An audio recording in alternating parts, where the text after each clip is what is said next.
Hello everyone, welcome back to my channel. This is CS Archana Agarwal, your law faculty for CA and CS subjects. So guys, हमने already SBC subjects के last 7 chapters कर लिए हैं. वो आपको मेरे playlist में मिल जाएंगे या फिर videos में जाके मिल जाएंगे. आज हम करेंगे chapter number 8 which is Financial Services Organization and its registration process. तो इसमें हम NBFC के बारे में देखेंगे, माइक्रो फाइनेंस इंस्टीट्यूशंस के बारे में देखेंगे, कैसे फॉर्म होती है, उनके क्या टाइप्स होते हैं, क्या एडवांटेजेस होते हैं, ये सब हम पढ़ेंगे. तो सबसे पहले है नॉन बैंकिंग फाइनेंशियल कंपनी. तो नॉन बैंकिंग फाइनेंशियल कंपनी, जैसे कि नाम में कंपनी आ रहा है, तो it is a company registered under companies act 2013. उसको कंपनीज एक्ट 2013 में रजिस्ट्रेशन कराना पड़ता है सबसे पहले. और ये काम क्या करेगी? ये काम करेगी लोन्स और एडवांसेस देने का, acquisition of shares, stocks, bonds, debentures by government और लोकल अथॉरिटी, और other marketable securities, leasing, hire purchase, insurance, chit business. But ये क्या इंक्लूड नहीं करेगी, क्या काम नहीं करेगी? ये institution whose principal business is agriculture या फिर इंडस्ट्रियल एक्टिविटी, परचेज और sale of goods, services, sale, purchase, construction of immovable property. क्या काम कर सकती है ये? It can be engage in the business of loans, advances, acquisition of shares, stocks, bonds, debentures by government or local authority, और other marketable securities, leasing, hire purchase, insurance, chit business. पर क्या काम नहीं करेगी ये वो काम नहीं करेगी जिसका प्रिंसिपल बिजनेस एग्रीकल्चर है या institutional industrial activity, purchase on और सेल ऑफ गुड्स, सर्विसेज, या फिर sale, purchase, construction of immovable property. ये सब वो काम नहीं कर सकती. अच्छा, इसमें एक क्राइटेरिया क्या देखा जाता है आरबीआई के द्वारा कि 50-50 टेस्ट होना चाहिए. 50-50 टेस्ट का मतलब है कंपनी के जो एसेट्स हैं वो कंस्टिट्यूट करने चाहिए more than 50% of total assets, and income from financial assets होनी चाहिए more than 50% of gross income. तो 50-50 टेस्ट क्या कहता है? कंपनी के एसेट्स होने चाहिए more than 50% of total assets, and income from financial assets होने चाहिए more than 50% of gross income. Now NBFC lend and make investments. Activities are like that of bank. वो lend करता है, इन्वेस्टमेंट्स करता है. उसकी जो एक्टिविटीज हैं वो बैंक से सिमिलर ही हैं, बट उसके कुछ डिफरेंसेस हैं. वो क्या डिफरेंसेस हैं? NBFC डिमांड डिपॉजिट एक्सेप्ट नहीं कर सकता. NBFC चेक इशू नहीं कर सकता, और it can not form part of payment and settlement system. वो पेमेंट और सेटलमेंट सिस्टम का पार्ट नहीं हो सकता जैसे कि बैंक है. और deposit insurance facility of deposit insurance and credit guarantee corporation is not available to depositors of NBFC unlike in case of bank. तो ये 3 काम नहीं कर सकता. डिमांड डिपॉजिट एक्सेप्ट नहीं कर सकता, चेक्स ड्रॉन नहीं कर सकता खुद पे, और it cannot form part of payment and settlement system का part नहीं हो सकता. Deposit insurance facility of deposit insurance and credit guarantee corporation is not available to depositors of NBFC unlike in case of bank. Now NBFC has to have, उसके पास certificate of registration होना चाहिए और net owned fund होने चाहिए 2 करोड़ के. Certificate of registration होना चाहिए और नेट ओन्ड फंड होने चाहिए 2 करोड़ के. टाइप्स क्या होते हैं NBFC के? सबसे पहले है asset finance company. Asset finance company का प्रिंसिपल बिजनेस होता है कि फाइनेंस करना फिजिकल एसेट सपोर्टिंग प्रोडक्टिव और economic activity such as automobiles, tractors, lathe machines, generator sets etcetera.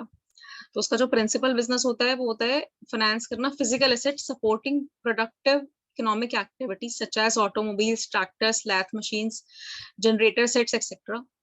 Income इसकी होनी चाहिए not less than 60% of total assets of and total income from principal business.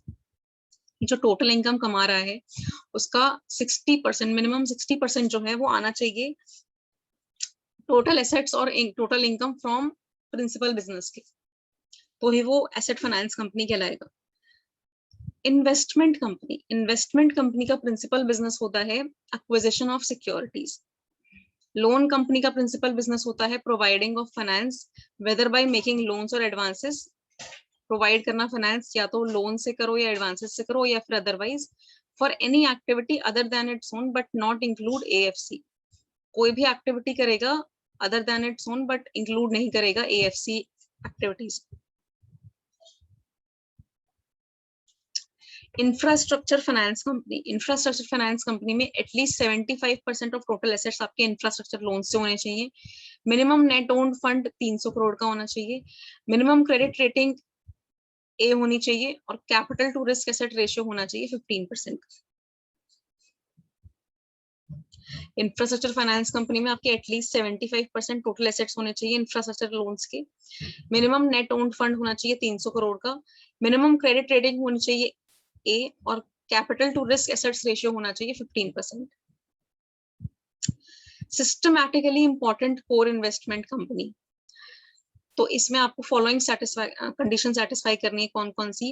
कि NBFC carrying on business of acquisition of shares and securities, जो hold करता है minimum 90% of total assets in investment, equity shares में hold करता हो या तो preference shares में या फिर डेट में, लोन्स में, ग्रुप कंपनी में, या उसकी इन्वेस्टमेंट इक्विटी शेयर्स में होनी चाहिए in group company constitutes minimum 60% of total assets, not trade in its investment in shares, debts, loans in group company except through block sale for the purpose of dilution or disinvestment, does not carry on any other financial activity referred in section 45(1)(c) and 45(1)(f) of RBI Act except investment in bank deposits, government securities on behalf of group company।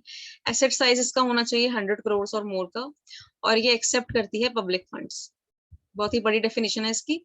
Systematically important core investment company, जिसका minimum 90% जो total assets हैं वो investment किस में होनी चाहिए? Equity shares में, preference shares में, डेट में, लोन्स में, ग्रुप डेट और loans in group company. Investment equity shares in group company होना चाहिए minimum 60% of total assets, not trade in its investment in shares, debt और लोन्स, वो trade नहीं करेगी उन इन्वेस्टमेंट में जो शेयर्स, डेट और loans in group company except through block sale for purpose of dilution और डिसइन्वेस्टमेंट। ब्लॉक सेल के थ्रू कर सकती है। कोई भी फाइनेंशियल एक्टिविटी कैरी ऑन नहीं करेगी जो बताई गई है सेक्शन 45(1)(c) या 45(1)(f) में, except investment in bank deposits, मतलब इनमें कर सकती है, गवर्नमेंट सिक्योरिटीज में कर सकती है on behalf of group company. Asset size उसका होना चाहिए 100 करोड़ और मोर का, और एक्सेप्ट करती हो public funds. Infrastructure debt fund NBFC, infrastructure debt fund क्या बोल रहा है? फैसिलिटेट कर रहा है flow of long term debt into infrastructure projects, raise करता है resources through issue of rupee और dollar denominated bonds of minimum 5 year maturity.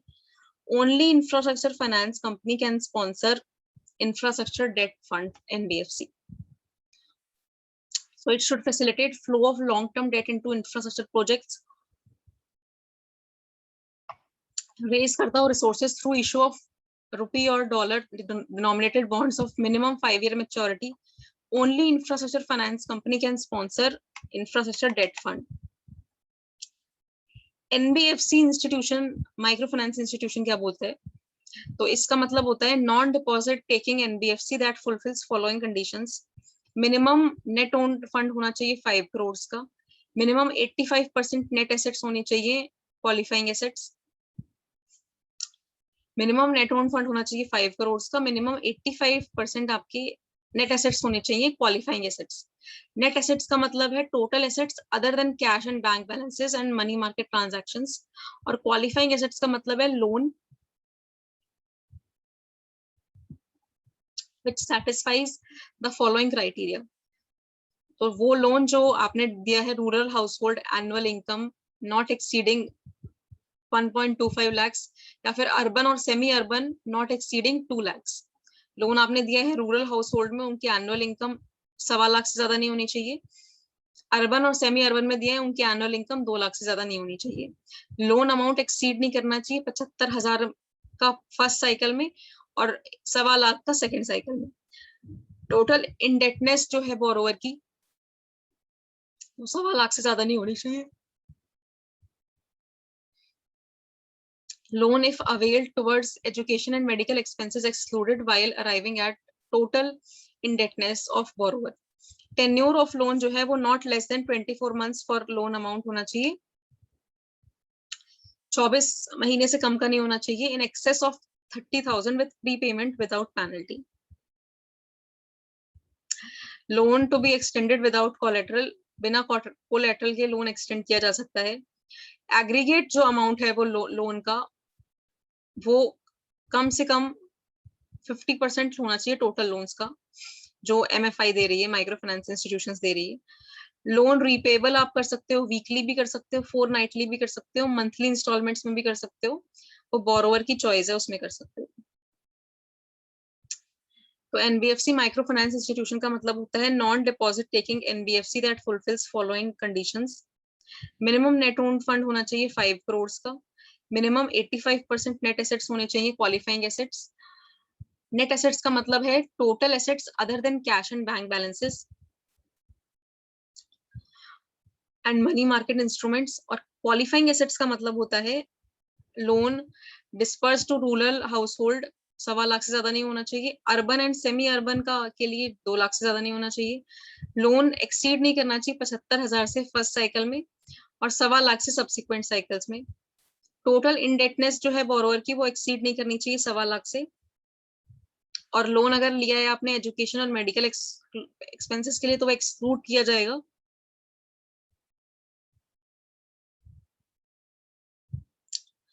Tenure of loan आपका जो है 24 महीने से कम नहीं होना चाहिए। In excess of ₹30,000 with pre payment without penalty. आपका लोन बिना कोलेटरल के एक्सटेंड किया जा सकता है। जो एग्रीगेट अमाउंट है लोन का, वो मिनिमम 50% होना चाहिए of total loans given by micro finance institutions. और लोन आप रीपे कर सकते हो, वीकली भी कर सकते हो, फोरनाइटली भी कर सकते हो, मंथली इंस्टॉलमेंट्स में भी कर सकते हो, at the choice of borrower. NBFC factors, तो NBFC फैक्टर्स क्या हैं? प्रिंसिपल बिजनेस इनकम होना चाहिए फैक्टरिंग का। फाइनेंशियल एसेट्स होने चाहिए at least 50% of total assets and its income derived from factoring business, not less than 50% of gross income. Principal business इनका factoring का होना चाहिए। फाइनेंशियल एसेट्स जो है वो इनके मिनिमम 50% होने चाहिए टोटल एसेट्स के, और उसकी जो इनकम है वो डिराइव हो फैक्टरिंग बिजनेस से 50% मिनिमम। मॉर्टगेज गारंटी कंपनीज कौन सी होती है? इनका ये होती है फाइनेंशियल इंस्टीट्यूशंस, वो फाइनेंशियल इंस्टीट्यूशंस जो एटलीस्ट 90% जिनका जो बिजनेस टर्नओवर है वो मॉर्टगेज गारंटी बिजनेस से आ रहा होता है, और एटलीस्ट 90% जो ग्रॉस इनकम है वो मॉर्टगेज गारंटी बिजनेस से आ रहा होता है। और नेट ओन्ड फंड जो होता है वो इसका 100 करोड़ होता है। तो इसका मिनिमम 90% जो टर्नओवर है वो मॉर्टगेज गारंटी बिजनेस से आ रहा होता है, और मिनिमम 90% इसकी जो ग्रॉस इनकम है वो मिनिमम मॉर्टगेज गारंटी बिजनेस से आ रही होती है, और नेट ओन्ड फंड इसका 100 करोड़ का होता है। NBFC non operating financial holding company.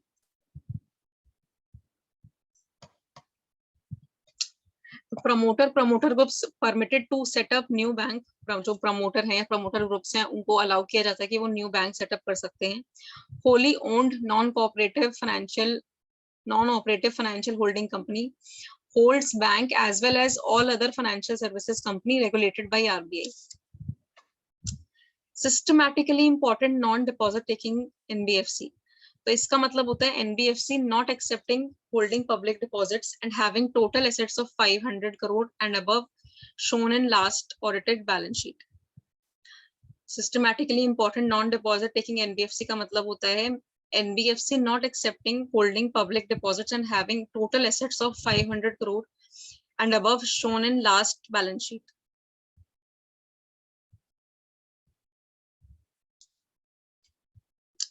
Now benefits of incorporating NBFC. Benefits of incorporating NBFC. NBFC बनाने की क्या benefits हैं? तो competitive interest rates होते हैं NBFC के, प्रोसेस क्विक होता है, लेस रूल्स और रेगुलेशंस होते हैं, और लोन्स अवेलेबल होते हैं इंडिविजुअल्स के लिए जिनकी क्रेडिट रेटिंग पुअर भी होती है, उनको भी लोन्स मिल जाते हैं, जो कि बैंक्स वगैरह में नहीं हो पाता है। तो इनके कॉम्पिटिटिव इंटरेस्ट रेट होते हैं, क्विक प्रोसेसिंग होती है सब डीलिंग की, लेस रूल्स और रेगुलेशंस होते हैं, और लोन अवेलेबल होता है इंडिविजुअल्स के लिए with poor credit rating as well. तो इनकॉर्पोरेशन ऑफ NBFC, कैसे इनकॉर्पोरेट की जाती है NBFC? तो सबसे पहले NBFC को रजिस्टर करना पड़ता है अंडर कंपनीज एक्ट 2013, या फिर कंपनीज एक्ट 1956 में रजिस्टर हुई हो तो भी ठीक है। रजिस्ट्रेशन प्रोसेस जो होता है वो आरबीआई के साथ होता है, आरबीआई को वो अप्लाई करेगी रजिस्ट्रेशन के लिए। जब उसे सर्टिफिकेट ऑफ रजिस्ट्रेशन मिल जाएगा, उसे इंश्योर करना है कि मिनिमम एक डायरेक्टर होना चाहिए एनबीएफसी बैकग्राउंड का, क्लीन सिबिल रिकॉर्ड्स होने चाहिए और अंडरस्टैंडिंग ऑफ एनबीएफसी बैकग्राउंड होना चाहिए। सिबिल रिकॉर्ड्स में आपकी क्रेडिट रेटिंग आती है कि किसी पर्सन को या किसी को भी अगर लोन लेना है तो वो किसकी रेटिंग कितनी अच्छी है। जितनी रेटिंग अच्छी होती है उतना लोन इजीली मिल जाता है। उसका मतलब उन्होंने डिफॉल्ट नहीं किया अपने लोन पेमेंट्स में। तो इसलिए क्लीन सिबिल रिकॉर्ड्स चेक करने हैं आपको, minimum 1 director from NBFC background देखना है और अंडरस्टैंडिंग ऑफ एनबीएफसी बैकग्राउंड होना चाहिए। एनबीएफसी कमेंस कर सकती है, कैरी ऑन कर सकती है business only after obtaining certificate of registration from RBI. जैसे ही उसे सर्टिफिकेट ऑफ रजिस्ट्रेशन मिल जाएगा आरबीआई से, तभी वो कैरी ऑन कर सकती है बिजनेस। और उसका net owned fund minimum 2 crore होना चाहिए। नेट ओन्ड फंड उसका मिनिमम 2 करोड़ का होना चाहिए। कुछ एनबीएफसीज हैं जिनको रजिस्ट्रेशन नहीं कराना है तो एनबीएफसी पर उनको रजिस्ट्रेशन नहीं कराना है आरबीआई के साथ। कौन सी? Venture capital fund, merchant banking company, stock broking company registered with SEBI, insurance company holding valid certificate of registration issued by IRDA, Nidhi company क्योंकि ये कंपनीज एक्ट 1956 2013 में आ जाती है, चिट कंपनी ये चिट फंड्स एक्ट में आ जाती है, हाउसिंग फाइनेंस कंपनी ये आ जाती है regulated by national housing bank, और स्टॉक एक्सचेंज और म्यूचुअल बेनिफिट कंपनी। तो इन कंपनीज को, दो ये हैं एनबीएफसी, बट इनको रजिस्ट्रेशन नहीं कराना है आरबीआई के साथ। कौन सी? Venture capital fund, merchant banking companies, stock broking company registered with SEBI, insurance company holding valid certificate of registration issued by IRDA, Nidhi company companies act 1956 2013 में जो है, chit company chit funds act 1982, housing finance company regulated by NHB, stock exchange और mutual benefit company. Procedure for filing application with procedure for filing application with RBI. तो company को apply करना होता है online and और submit करना होता है physical copy of application with necessary documents to regional office of RBI. Apply करेगी ऑनलाइन, फिजिकल डॉक्यूमेंट्स जो हैं वो सबमिट करेगी रीजनल ऑफिस के आरबीआई में, सबमिट करेगी online by accessing RBI's website. No need to log on to Cosmos application. Cosmos application में log on करने की कोई जरूरत नहीं है, यूजर आईडी की भी जरूरत नहीं है। कंपनी क्लिक कर सकती है for company registration on Cosmos app. Company को इंडिकेट करना है correct name of regional office in field C8 of annex identification particulars in Excel application form. Company को मिल जाएगा company application reference number, submit करनी है उसको हार्ड कॉपी एप्लीकेशन की रीजनल ऑफिस को और चेक करना है उसको स्टेटस। तो प्रोसीजर क्या है अप्लाई करने का आरबीआई में? ऑनलाइन अप्लाई करेगी, सबमिट करेगी फिजिकल डॉक्यूमेंट्स और एप्लीकेशन रीजनल ऑफिस के आरबीआई में, सबमिट करेगी online by accessing RBI website. No need to log on to Cosmos application and hence user ID is not required. Company click कर सकती है और companies registration on Cosmos application. Company indicate कर सकती है correct name of regional office and field C8 of annex identification particulars in Excel application form. Company को मिल जाएगा company application reference number, submit करेगी हार्ड कॉपी एप्लीकेशन फॉर्म की regional office को, check करेगी स्टेटस।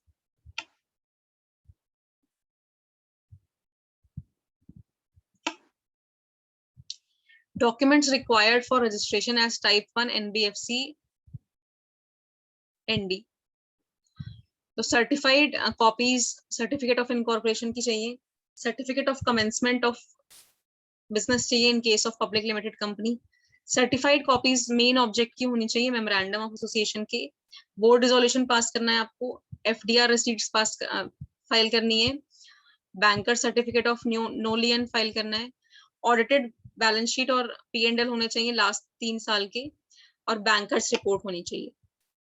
तो कौन कौन से डॉक्यूमेंट्स हैं आपको रजिस्ट्रेशन के लिए टाइप 1 एनबीएफसी एनडी में? Certified copies of certificate of incorporation, certificate of announcement of business in case of public limited company, certified copies of main object in MOA, board resolution होना चाहिए, FDR होना चाहिए, bankers receipt of no lien, audited balance sheet and P&L for last 3 years और bankers report होना चाहिए। Housing finance companies, तो housing finance companies क्या होती हैं? ये प्राइमरीली एंगेज होती है प्रोवाइडिंग लोन, जो होम लोन्स होते हैं उनमें एंगेज होती है, और रेगुलेट होती है by national housing finance. National housing financing को रेगुलेट करती है। हाउसिंग फाइनेंस कंपनीज को सर्टिफिकेट ऑफ रजिस्ट्रेशन लेना होता है नेशनल हाउसिंग बैंक से। नेट ओन्ड फंड इसका होना चाहिए 10 करोड़ का और higher amount as national housing bank specifies. Collateral security accept करते हैं ये लोग against loan by housing finance companies. Benefits क्या होते हैं for incorporating housing finance companies? तो आपको माइक्रो एनवायरनमेंट फेवरेबल रहता है हाउसिंग फाइनेंस कंपनीज के लिए। मोदी गवर्नमेंट ने कुछ इंसेंटिव्स दिए हैं उनको, जैसे कि प्रधानमंत्री आवास योजना पर ये प्रोवाइड करता है growth for HFCs। Holding period जो है कैपिटल गेन का वो रिड्यूस कर दिया है from 3 years to 2 years। Shift कर दिया है base year for indexation from 1st April 81 to 1st April 2001, जो कि प्रोवाइड करेगा realistic calculation. Cost of finance expected to come down. Cost of finance जो है वो एक्सपेक्ट करी जाती है कि वो कम वो नीचे आएगी। Sector likely to see immense growth due to rising disposable income, personal income and tax benefits.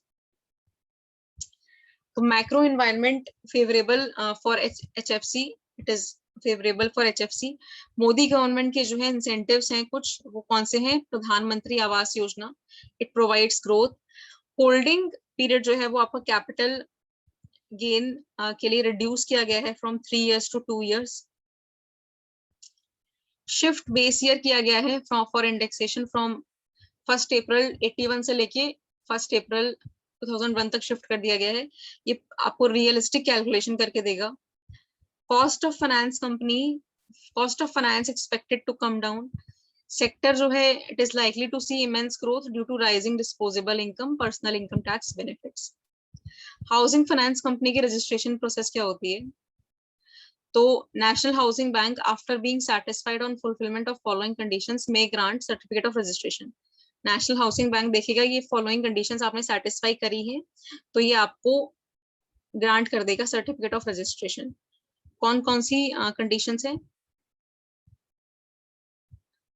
HFC उस पोजीशन में होनी चाहिए कि वो प्रेजेंट और फ्यूचर डिपॉजिटर्स को पे कर पाए। अफेयर्स जो है वो उसके प्री जुडिशियल नहीं होने चाहिए, पब्लिक इंटरेस्ट के बायस नहीं होनी चाहिए और to interest of depositors. Adequate capital structure और अर्निंग प्रोस्पेक्ट्स होने चाहिए। पब्लिक इंटरेस्ट जो है वो सर्व किया जाना चाहिए by grant of certificate of registration to HFC। Grant of certificate of registration not prejudicial to operation and growth of housing finance sector of country. तो ये बोल रहा है कि grant of certificate of registration जो है उसका कोई उससे लेना देना नहीं है कि ग्रोथ कितनी हो रही है हाउसिंग फाइनेंस सेक्टर में जो कंट्री की। तो सबसे पहले आपको चाहिए वो है हाउसिंग फाइनेंस कंपनी इज और shall be in a position to pay present और फ्यूचर डिपॉजिटर्स। अफेयर्स जो है वो not prejudicial to public interest होने चाहिए और to interest of depositors. Adequate capital structure और अर्निंग प्रोस्पेक्ट्स होने चाहिए। पब्लिक इंटरेस्ट सर्व होना चाहिए। Grant of certificate of registration not prejudicial to operation and growth of housing finance sector of country.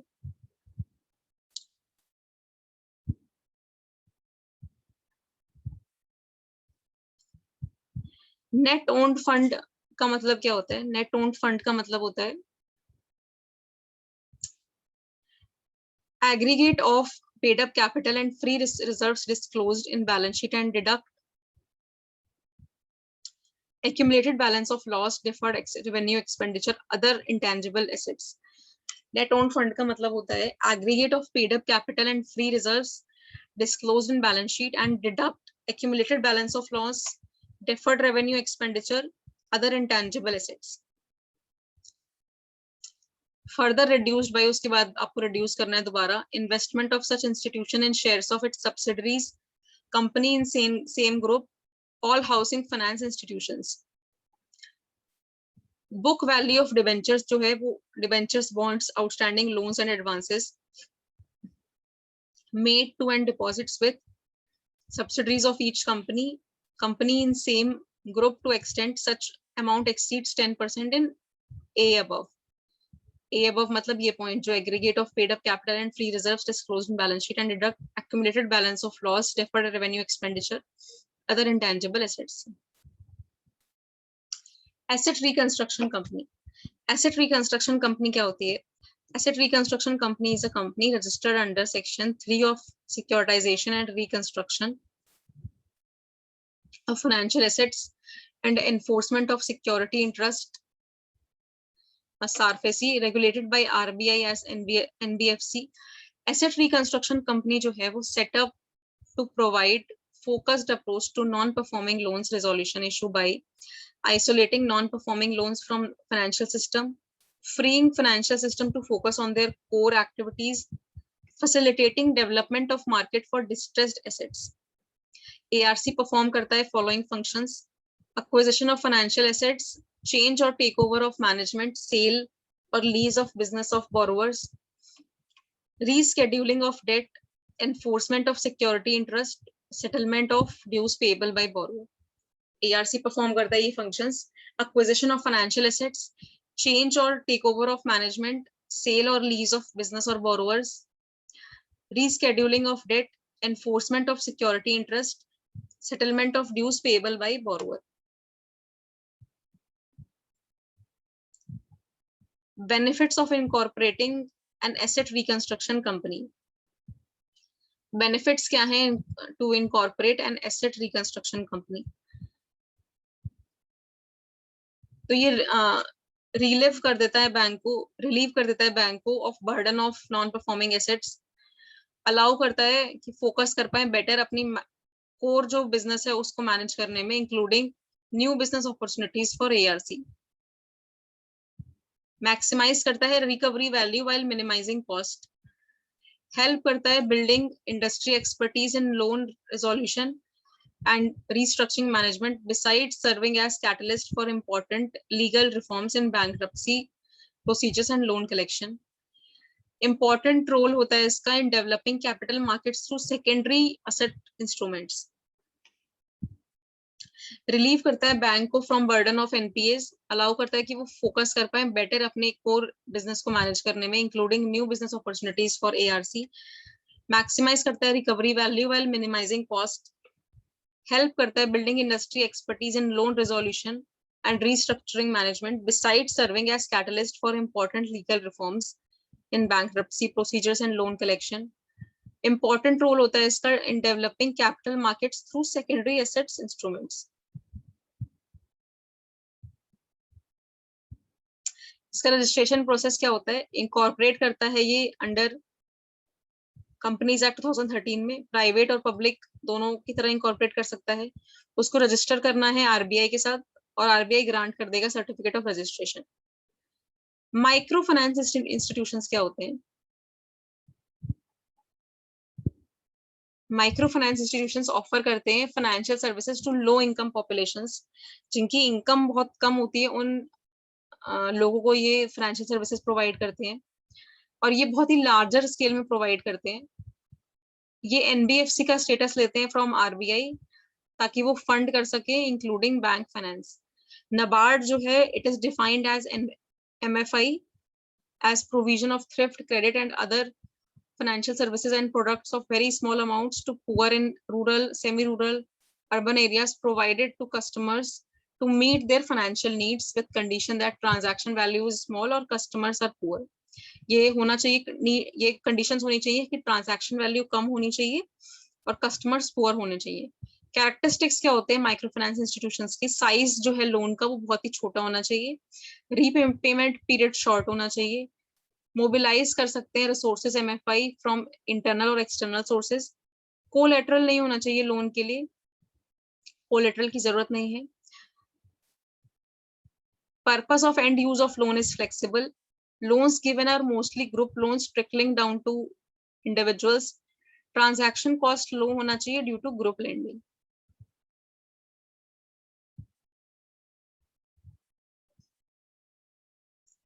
तो size जो है लोन का वो आपका स्मॉल होना चाहिए, रीपेमेंट पीरियड शॉर्ट होना चाहिए, मोबिलाइज कर सकते हैं resources both from internal and external sources, collateral नहीं होना चाहिए लोन के लोन के लिए कोलेटरल की जरूरत नहीं है। Purpose of and use of loan flexible होना चाहिए। ग्रुप जो लोन इसमें दिए जाते हैं मोस्टली वो ग्रुप लोन्स होते हैं, trickling down to individuals. Transaction cost जो है वो कम होता है due to group lending. Incorporate कैसे करते हो आप? सबसे पहले कंपनी एक्ट में रजिस्टर होते हो, प्राइवेट पब्लिक कंपनी की तरह भी हो सकते हो, पब्लिक कंपनी की तरह भी। फिर आप रजिस्टर होते हो आरबीआई के साथ। डॉक्यूमेंट्स कौन से फाइल करते हो? Certified copies of certificate of registration, certified copy of main object clause of MOA, board resolutions, copy of FDR, audited balance sheet and P&L account, copy of certificate of highest educational and professional qualification, copy of experience certificate if any in financial services sector और bankers report. Certified copies file करोगे certificate of incorporation के लिए, certified copy file करोगे main object clause memorandum of association की, board resolution pass करोगे, copy of FDR file करोगे, audited balance sheet और P&L account statement file करोगे, copy of certificate of highest education and professional qualification file करोगे, copy of experience certificate if any in financial services sector file करोगे, bankers report file करोगे। Payment bank, अच्छा इसमें निधि company भी था topic, लेकिन निधि company हम ऑलरेडी चैप्टर 2 में सब कुछ कर चुके हैं, तो उसको डबल डबल इंक्लूड करने का कोई मतलब फायदा नहीं है, तो आप वहां से पढ़ सकते हो।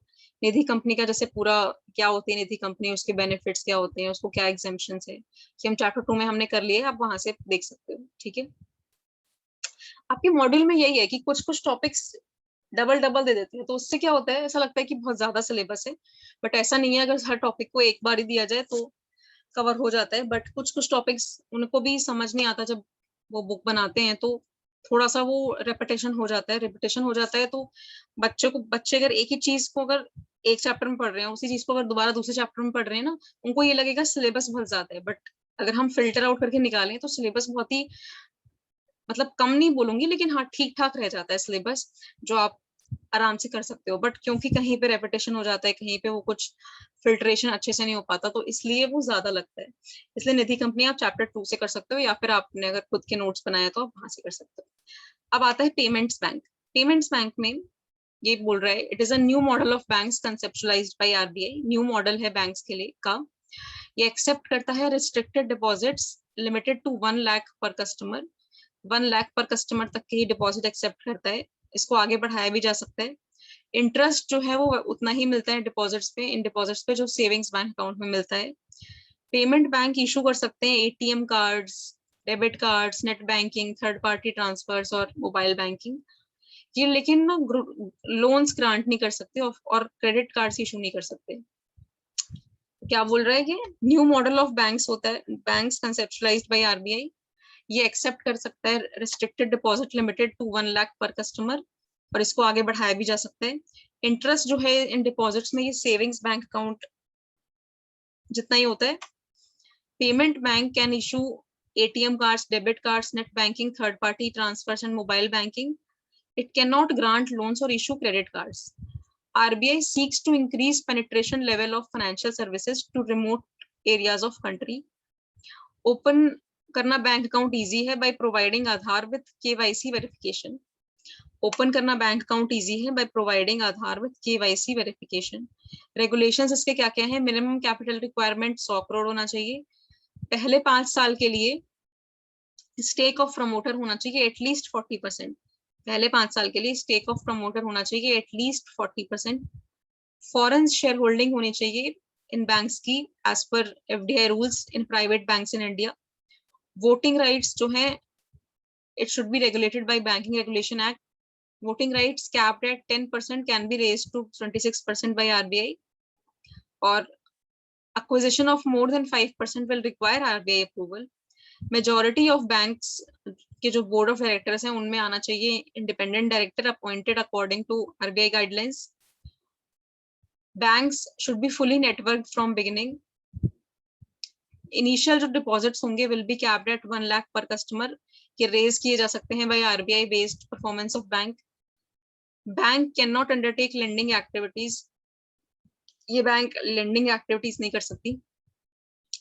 25% इसकी जो ब्रांचेस हैं वो अनबैंक्ड रूरल एरिया में होना चाहिए, जहां पे बैंक्स नहीं है उन रूरल एरियाज में इनकी ब्रांचेस होनी चाहिए। इनको टर्म यूज करना पड़ेगा payments bank in its name to differentiate it from other types of bank. और बैंक्स लाइसेंस्ड होते हैं as payments bank as per banking regulation act 1949, और ये रजिस्टर किए जा सकते हैं as public limited company under companies act 2013। तो इसी के साथ हमारा हो चुका है chapter number 8 financial services. Financial services का चैप्टर हो चुका है आपका। इसमें हमने एनबीएफसी देखा, माइक्रो फाइनेंस इंस्टीट्यूशंस देखा, पेमेंट्स बैंक देखा, टाइप्स ऑफ एनबीएफसीज देखे। तो आई होप गाइज ये आपको लेक्चर पसंद आया हो, और इसके नोट्स आपको टेलीग्राम चैनल पे मिल जाएंगे, और आपकी प्रिपरेशन आई होप बहुत ही अच्छी चल रही हो और जबरदस्त चल रही हो। और ऐसे ही प्रिपेयर करते रहिए अच्छे से, और चैनल को लाइक कर दीजिए, सब्सक्राइब कर दीजिए। And yes guys, take care and all the best.